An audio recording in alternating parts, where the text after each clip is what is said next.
আগামীকাল বৃহস্পতিবার থেকে শুরু হচ্ছে চলতি বছরের এইচএসসি ও সম্মান পরীক্ষা।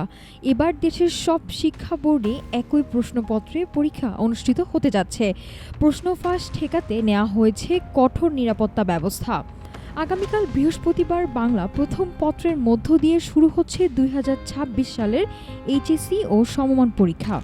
এবারের পরীক্ষার সবচেয়ে বড় বৈশিষ্ট্য হলো দেশের সবকটি শিক্ষা বোর্ডে এবার পরীক্ষা অনুষ্ঠিত হচ্ছে একই প্রশ্নপত্রে। আন্তঃশিক্ষা সমন্বয় বোর্ড জানিয়েছে, প্রশ্ন ফাঁসের গুজব ও জালিয়াতি রোধে এবার নজিরবিহীন নিরাপত্তা ব্যবস্থা নেওয়া হয়েছে।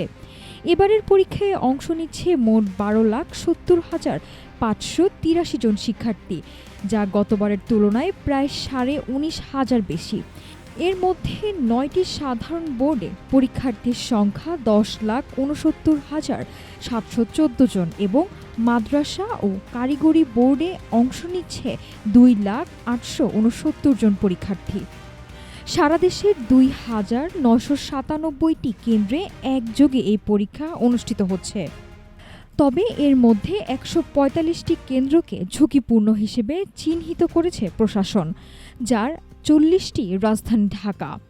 পরীক্ষা সুষ্ঠু ও নকলমুক্ত করতে প্রশ্নপত্র বিতরণ, খাতা সংরক্ষণ, নির্দিষ্ট ক্যালকুলেটর ব্যবহার এবং শৌচাগার তল্লাশি সহ ৩৫ দফার কঠোর নির্দেশনা দিয়েছে শিক্ষা মন্ত্রণালয়। এদিকে নকল ঠেকাতে এবার কেবল পরীক্ষার্থী নয়, কড়া হুঁশিয়ারি দেওয়া হয়েছে খোদ শিক্ষা প্রতিষ্ঠান প্রধানদের বিরুদ্ধেও। এদিকে শিক্ষাবিদরা সরকারের এই অভিন্ন প্রশ্নপত্রের উদ্যোগকে ইতিবাচক হিসেবে দেখছেন।